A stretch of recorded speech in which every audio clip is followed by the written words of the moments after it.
នេះគឺជារបៀប remove background បានស្អាតល្អនៅក្នុងកម្មវិធី Photoshop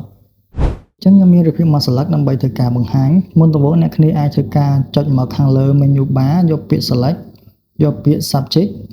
បន្ទាប់ពីហ្នឹងគឺ load select បែបនេះអញ្ចឹងអ្នកគ្នាអាចធ្វើការចុច Ctrl+J មួយដើម្បីធ្វើការ copy layer របស់យើងបានមួយទៀតបន្ទាប់ពីហ្នឹងគឺអ្នកគ្នាអាចធ្វើការឈរនៅខាងក្រោម layer របស់យើង